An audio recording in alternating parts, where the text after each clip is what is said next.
parler du mal-être agricole et de sa détection et des mesures d'accompagnement qui sont mises en place par la mutualité sociale agricole, la MSA. Dominique Raboteau, vous êtes directeur adjoint de la MSA Ardèche-Drôme-Loire. Vous êtes accompagné de...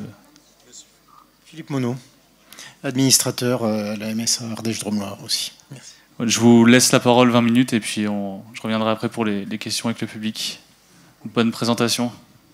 Donc nous allons essayer d'attirer plus de public, parce que depuis que le régime général est parti, il ne reste plus que les 10% du régime agricole. Donc je passe la parole déjà à M. Monod, qui va nous faire une petite présentation de la MSA, parce que la MSA, je ne suis pas sûr que tout le monde connaît, de façon synthétique. Donc de façon très synthétique, la MSA, donc trois lettres qui représentent trois mots très importants. Mutualité, sont les agriculteurs qui, au début du XXe siècle, ont voulu se regrouper pour faire une caisse d'assurance, en fait, au départ, une caisse d'assurance maladie, accident, sociale, parce que donc on est vraiment dans la protection sociale, et puis agricole, puisqu'on est dans le monde agricole. Donc aujourd'hui, effectivement, la MSA s'occupe de la protection sociale de tout le monde agricole, que ce soit les agriculteurs et tous les salariés agricoles qui travaillent dans le milieu.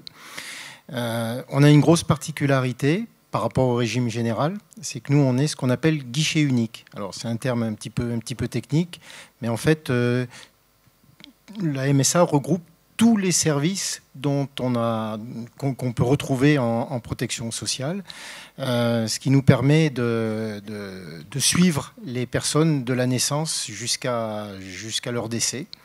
Donc la MSA les suit complètement, suit autant les événements douloureux que les beaux événements comme les naissances, etc. Donc M. Raboteau, qui est notre directeur adjoint de la MSA Ardèche-Drôme-Loire, puisqu'on est 3 départements sur cette caisse de MSA, va vous présenter des dispositifs qui nous permettent d'accompagner nos agriculteurs qui sont des fois en situation d'isolement, en situation de mal-être, et on a mis en place des dispositifs pour les accompagner au mieux. Merci. Alors tout à l'heure, j'ai eu une idée, parce qu'en fin de compte, M. Monod dit c'est de la naissance au décès, la mutualité sociale agricole. Et puis il m'est apparu un flash, et entre-temps, vous avez le médicobus. Difficile à trouver, là. Vous partez de la naissance et vous faites soigner au médicobus jusqu'au décès. On est aussi partenaire. Bon, ça ne marche pas. Bon, je repartirai d'une autre réflexion. Je ne vais pas repartir sur ce que fait le régime général dont nous sommes partenaires et dont nous suivons aussi les mêmes dispositifs d'État. Je vais partir d'une autre réflexion, du mot santé mentale, je vais partir de bien-être. Et tout à l'heure, ma collègue Céline m'a donné une très bonne idée, c'est qu'elle a repris les discussions de l'OMS et l'interprétation de l'OMS sur la santé mentale. Selon l'OMS, la santé mentale est un état de bien-être qui se permet à chacun de réaliser son potentiel, de faire face aux difficultés normales de la vie, de travailler avec succès et de manière productive, d'être en mesure d'apporter une contribution à la communauté. Donc de bien-être, nous parlerons de mal-être. Et la profession agricole est en plein dans le mal-être. Et ça, vous le connaissez. Les aléas climatiques des dernières années, la sécheresse, le gel et la sécheresse, et la fièvre catarrhale, et autres fièvres qui arrivent. Les difficultés de production suite aux conventions internationales. Est-ce que je vais pouvoir vendre mes produits ou pas? Les augmentations de taxes à la Donald. L'isolement. Tout ça conduit à une situation de mal-être, mais mal-être très profond. Et l'idée qui a été faite par l'institution au niveau MSA il y a 2 ans, c'était de rentrer dans un plan de mal-être que les caisses ont suivi, c'est-à-dire le mal-être agricole, de pouvoir le détecter en amont. Ça, c'est pas facile. Or, on a une spécificité au niveau du régime agricole, c'est que nous avons bien sûr un conseil d'administration, mais nous avons aussi des délégués cantonaux. Pour la MSA Ardèche-Drôme-Loire, c'est 450 délégués cantonaux qui sont sur le terrain, qui servent déjà de vigiles. Ils servent de relais entre la caisse et le terrain. Et il a été mis en place depuis 2 ans une action de formation de sentinelles. C'est-à-dire, ces sentinelles, il y en a à peu près 450 sur notre caisse. Elles ont pour objectif de détecter des comportements différents de leurs collègues ou de leurs amis. Comportements différents, c'est-à-dire quelqu'un qui vient habituellement en réunion, qui ne vient plus, peut-être malade, mais ça fait longtemps qu'il ne vient plus. Quelqu'un qui est agressif, je ne donne que des petits exemples, hein. Quelqu'un qui est nerveux, plein d'autres choses qui font que le comportement de son collègue a changé. C'est là que c'est important, cette détection, c'est de faire remonter cette information auprès de la MSA. Et là, la MSA utilise tout son système de prévention, infirmière, assistante sociale, médecin, etc., pour essayer de trouver l'accroche qui permet d'aller sur le terrain, rencontrer la personne et de voir cette situation. Ça, c'est la formation sentinelle. Donc, quand vous voyez au niveau de la MSA, c'est 450 délégués cantonaux, c'est 450 sentinelles. C'est un réseau de 900 personnes sur le terrain. Et au niveau de l'année 2024, c'est près de 150 signalements qui nous ont été faits.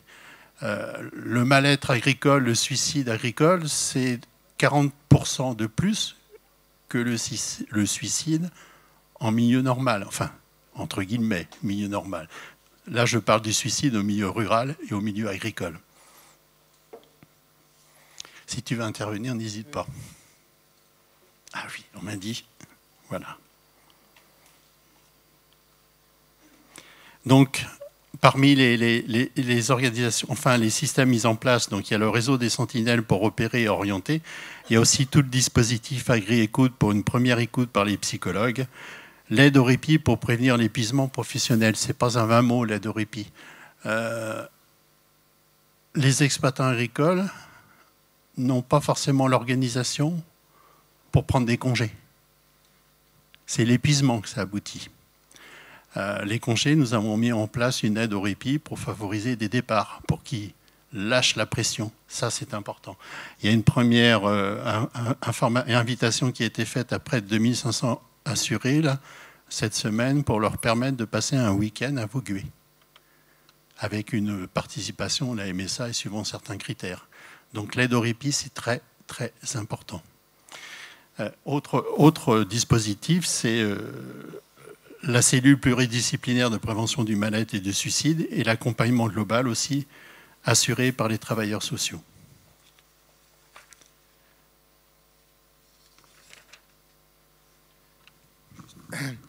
Ce qui est bien important de comprendre, c'est la situation que vivent les agriculteurs sur le plan professionnel. Alors, il y en a qui sont très bien organisés, qui se mettent ce qu'on appelle en GAEC. Hein, donc, plusieurs agriculteurs créent une société et travaillent ensemble.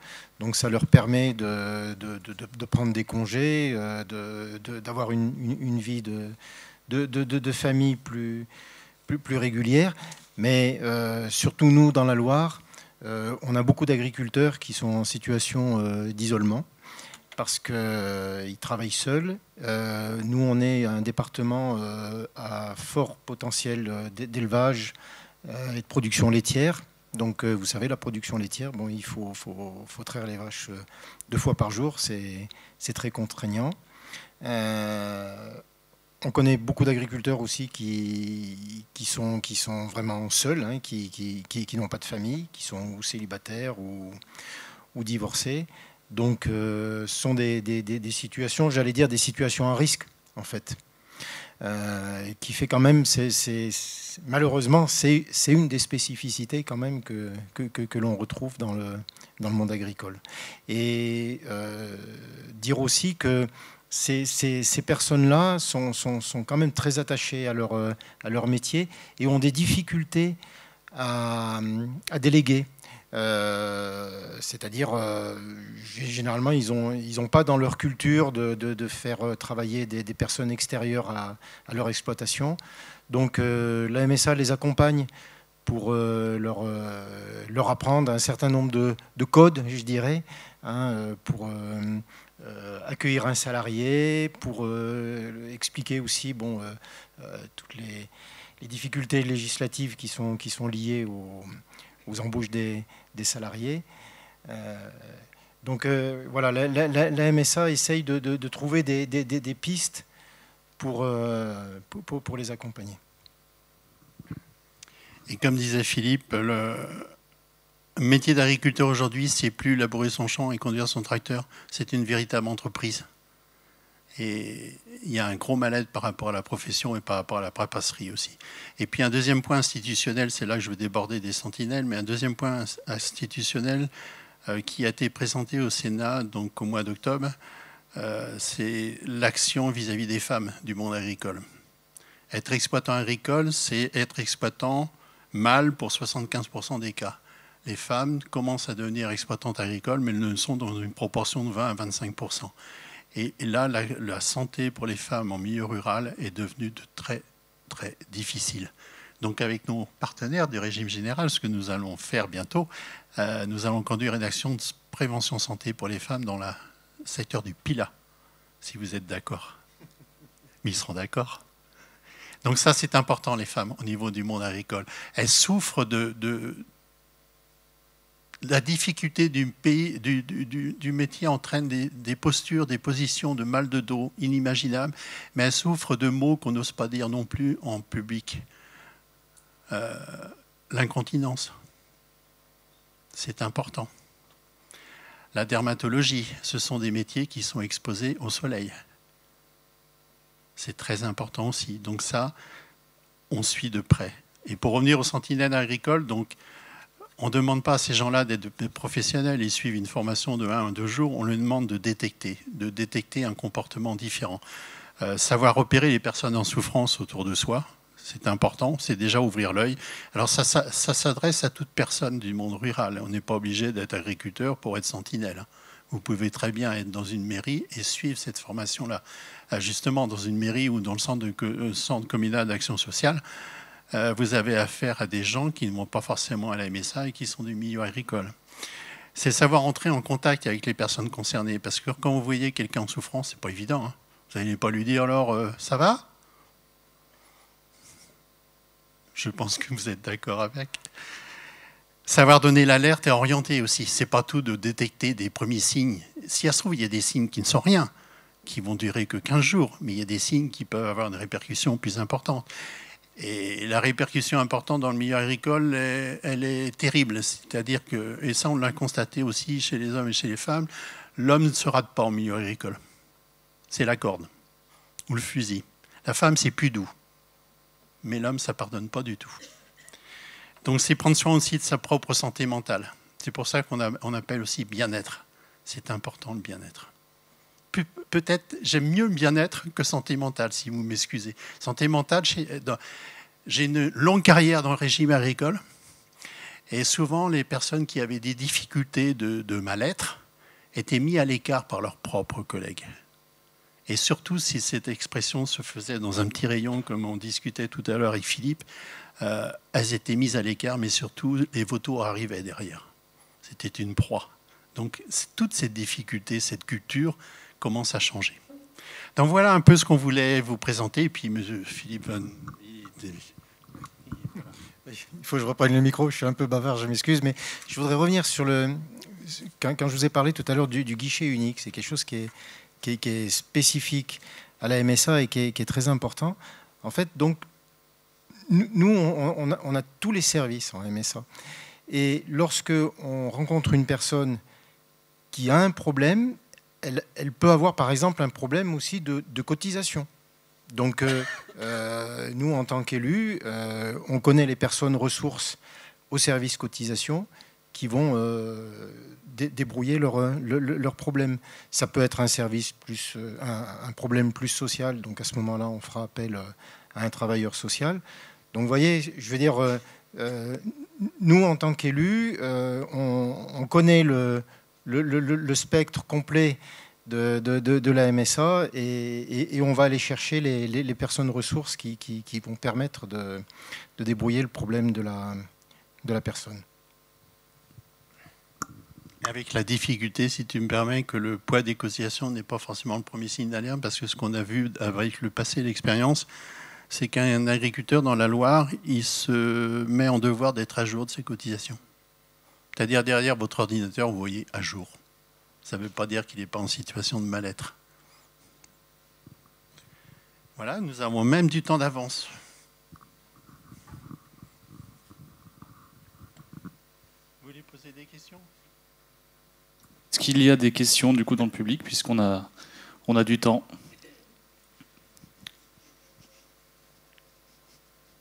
Ça a tellement été bien éclairé qu'il n'y a plus de questions. C'est ça.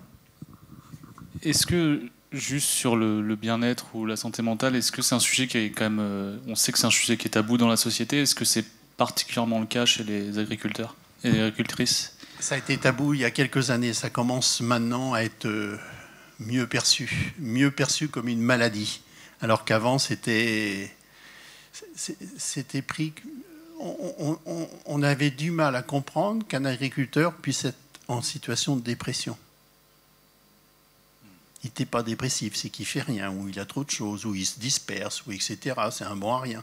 Maintenant, la santé mentale dans le milieu agricole est devenue un problème de santé, mais accepté par tout le monde, aussi bien qu'un cancer ou qu'autre chose. C'est aussi pris à l'aise. Et toutes les difficultés que vous voyez à travers la télé depuis des années et des années font en sorte que maintenant, ça devient une cause vraiment importante et reconnue, surtout. Les gens n'ont plus honte à en parler ou aller voir leur médecin ou leur psychologue. C'est ça la différence. Ça a évolué pour le meilleur. Mais ça, c'est souvent le début d'une possible guérison, quand on accepte que ça ne va pas.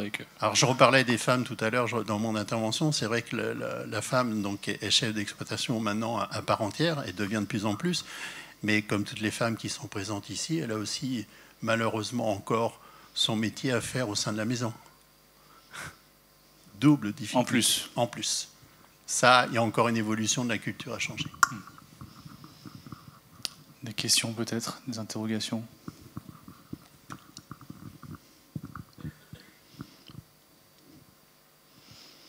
J'ai pris quelques notes, il faut juste que je reprenne mes fiches. Je laisse là-bas. J'ai une collaboratrice qui m'envoie des petits mots par SMS pour me dire j'ai oublié de parler de ça. Mais le mieux, c'est qu'elle vienne parler directement parce que je ne vois pas. Non, bien. C'est surtout qu'il y a la démocratisation du sujet de la santé mentale et des risques au niveau du monde agricole. Donc je vous présente Céline Chaix, qui est ma collaboratrice. Bon, elle n'a pas prévu de parler, parce qu'en plus elle est un peu... Non, simplement, je voulais compléter, c'est-à-dire que vous parliez de la démocratisation, en tout cas, on parle plus de la santé mentale dans le monde agricole, parce qu'aujourd'hui aussi, il y a l'information, hein, malheureusement, les cas de suicide sont un peu médiatisés aussi, et puis on a aussi pas mal de films qui ont été sortis aussi hein, sur le monde paysan et le monde agricole, et qui parlent des sujets de suicide. Donc ça aussi démocratise, ça permet d'évoluer, faire évoluer les mentalités. Parce que j'avais noté 20% de suicides en plus chez les agriculteurs par rapport au reste de la population. Ouais. Donc il y a un vrai sujet particulièrement qui touche ce milieu-là, quoi. Avec le ton de l'humour noir au 4e degré, on n'ouvre pas la fenêtre, tiens, je vais sauter. Non, on prend la corde et on saute. Ça ne rate pas.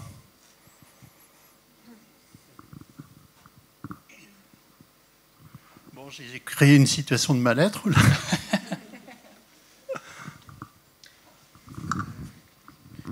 Une chose, on travaille beaucoup aussi en partenariat avec la Chambre d'agriculture. On a un dispositif dans la Loire qui s'appelle Avenir 42, qui met en compétence les services MSA et les techniciens Chambre d'agriculture lorsqu'il y a des problèmes techniques à résoudre sur une exploitation, et en même temps des problèmes sociaux, etc. Donc ça, je veux dire, parfois ça aide bien certaines situations aussi avec la Chambre d'agriculture. Est-ce qu'il y a un travail qui est mené avec les pouvoirs publics aussi pour évoquer ces sujets, travailler sur des éventuelles solutions? Parce que souvent, c'est quand même le milieu aussi qui produit ce genre de problème. Les individus se rendent malades aussi dans un endroit qui est fertile à ça. Alors c'est vrai que sur nos 3 départements, la situation de mal-être est plus importante dans des départements que dans d'autres. On la vit beaucoup plus mal dans la Loire, où c'est un secteur d'élevage plus important, que dans la Drôme, où il y a un secteur de viticulture, où les difficultés ne sont pas les mêmes. L'élevage et l'élevage laitier sont vraiment les endroits les plus fertiles, entre guillemets, au mal-être. Et les ressources qui en reviennent aussi. Tout est lié. Production, productivité, richesse, tout. Vous voyez l'agriculteur qui dit toujours c'est une passion, c'est une passion. Le lendemain, il se suicide, ça a été une passion, mais il n'en a pas vécu. C'est ça. Et ils se rendent compte maintenant. Est-ce qu'il y a d'autres questions, peut-être d'autres interrogations? On va laisser parler la psychologue. Merci. Comment vous expliquez qu'il y ait plus de problèmes de santé mentale auprès des éleveurs qu'auprès des agriculteurs, enfin des personnes qui ont des vignes ou des céréaliers? La dureté du métier, déjà. Quand vous vous levez le matin à 4 heures pour aller traire les vaches, après que vous continuez votre activité, après que vous avez des responsabilités d'élu, n'est pas la même que le viticulteur qui n'est pas obligé de se lever à 5 heures, sauf en ce moment dans la période de gel, pour aller protéger ses arbres fruitiers. Il y a tout cet univers. Et puis la richesse produite par ces travaux aussi. Le lait, l'élevage produisent moins en revenus que la viticulture. Encore dans certains cas, nous avons la chance dans la Drôme d'avoir des crus qui ne sont pas en souffrance par rapport à certains sud de la France. Mais ça commence aussi. On commence à avoir une surproduction et aussi chez les viticulteurs, la vigne, le vin se boit de moins en moins. Donc les difficultés vont apparaître et commencent à apparaître chez les viticulteurs, quoi. Pas au niveau de la dureté du travail, mais au niveau de la production de richesse. Donc on en a un dans le sud de la Drôme où ils commencent à arracher les pieds de vigne. Mais je vais prendre une image, je vais faire un parallèle entre ce que disait M. Raboteau par rapport aux difficultés que connaissent les éleveurs par rapport aux céréaliers ou aux viticulteurs. Nous, récemment, on a été confrontés à ce qu'on appelle la crise de la fièvre catarrhale ovine, la FCO, et des agriculteurs ont été soutenus par des psychologues, justement, parce que je pense quand même que c'est plus difficile de se lever le matin et de voir des brebis mortes pendant la nuit de son troupeau, plutôt qu'une maladie qui arrive sur une culture. Bon, les deux sont difficiles à vivre, mais je pense quand même que quand on a affaire vraiment à des animaux, ça prend quand même plus aux tripes. Enfin, il me semble, quand même. L'autre exemple, sans entrer dans un débat je suis pour ou je suis contre, c'est la prédation du loup dans certains territoires de la Drôme, où l'éleveur se retrouve le matin. Alors vous me direz, les moutons, ils passent tous à l'abattoir. Mais quand vous découvrez toute votre richesse, des moutons qui sont égorgés le matin et qui sont un peu partout mais morts, ça vous procure une souffrance mentale, mais pas possible, quoi. Sans parler qui est bon, qui est pas bon, c'est pas ça, c'est par rapport au métier, quoi. Donc ils vivent tous une passion, vous l'entendez partout, mais la passion n'est pas forcément rémunératrice et soucieuse de bien-être. Et puis c'est les congés aussi. Ceux comme disait Philippe, qui ont la chance d'être organisés, qui peuvent partir de temps en temps, ça fait du bien, mais tout le monde ne peut pas. Et puis, la protection sociale agricole a mis beaucoup plus d'années à être performante comme le régime général. Elle ne s'est pas faite en 1932, elle s'est faite beaucoup plus tard, au fur et à mesure. Parce que dans le temps, par exemple, l'assurance maladie s'est mise en place en 1961. Il était plus important d'assurer son bétail parce que le nombre de personnes à la ferme permettait d'assurer la production. Une vache malade, c'était fini. Un enfant malade, il y en avait toujours d'autres. Or maintenant, la succession dans les fermes se fait de moins en moins facilement. Il n'y a plus personne. Donc ça aussi, c'est un stress pour celui qui va partir en retraite prochainement. Il ne sait plus à qui donner, ni à qui donner son métier.